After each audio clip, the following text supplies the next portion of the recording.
Ilan sa ating mga Pilipino ang mahilig sa katatakutan. Pero paano ba ito nag-umpisa at saan ito nagmula? So bago pa tayo na-influence ng born-again Christianity, ng Roman Catholicism, ng Islam, mayroon talaga tayong strong sense of spirituality yung mga Filipino. No? At ito ay tinatawag na animistic religion, no? Or ang animistic na spirituality. No? Yung tradition ng animistiko or animism ay paniniwala na sa ating kalikasan ay mayroong naninirahan na mga elementals or mga spirits, no? Not necessarily evil yung spirits altogether, no? Naniniwala sila na mayroong mga spirit guardians at meron ding mga evil spirits. Pero nung dumating yung mga Spanish colonizers, yung mga mananakop ng Kastila natin, lahat ng animistic na tradition sa Philippines, these were demonized, no? As in, they were considered works of the devil, they were considered na negative, no? Kinonsider yan na parang kontra sa tunay na relihiyon o tunay na mundo. No? Kaya nung dumating ang mga Kastila, they vilified and demonized the animistic culture of the early Filipinos. No?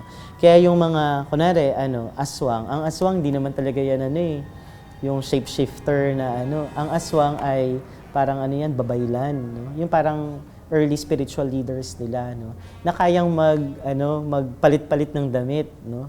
Kaya parang tinatawag silang aswang. Biruin mo sa buong mundo, ang Pilipinas lang yung may konsepto ng manananggal.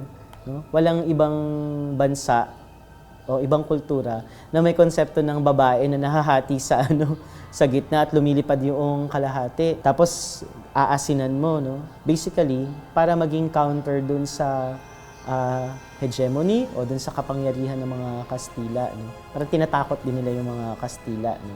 Kung ginamit ito dati ng mga katutubo para kontrahin yung mga kolonisador, ginamit ito ng mga Kastila para sa pananakop, ginamit ito ng mga Amerikano para sa pagbebenta, ginamit din siya dati ng mga iba't ibang governments ng bansa natin para takutin yung mga mamamayan na nagre-rebel against the government. No?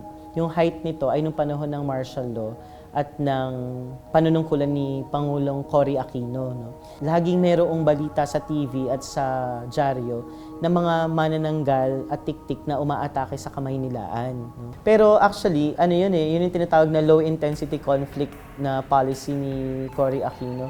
Invented lang siya, no? Para hindi mag-rebel against the government yung mga tao.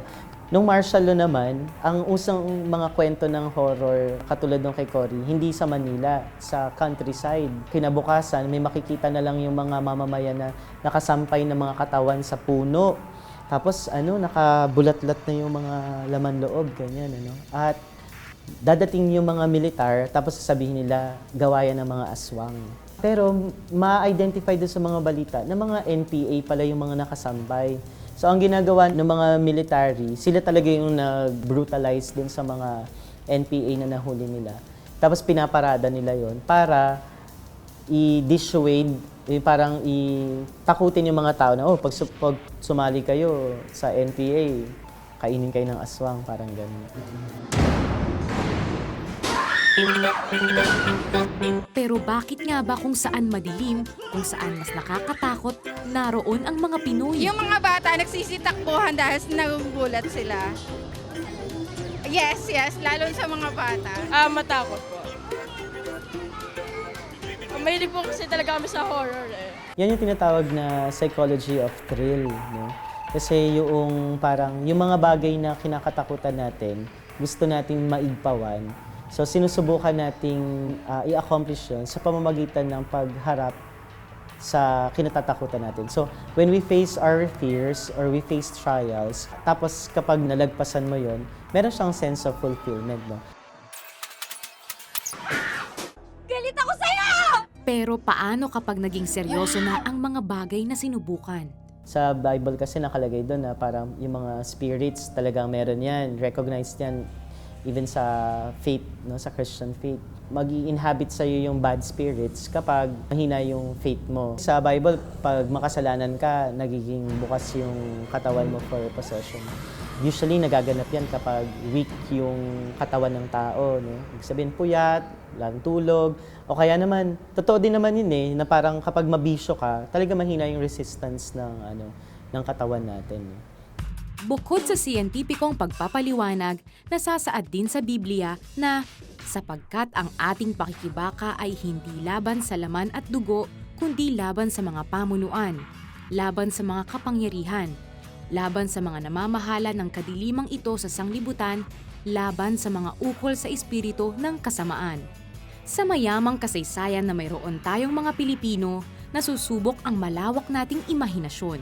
Ngunit lagi nating tatandaan ang sinabi ng Diyos, sapagkat hindi tayo binigyan ng Diyos ng espiritu ng katakutan, kundi ng kapangyarihan at ng pag-ibig at ng kahusayan.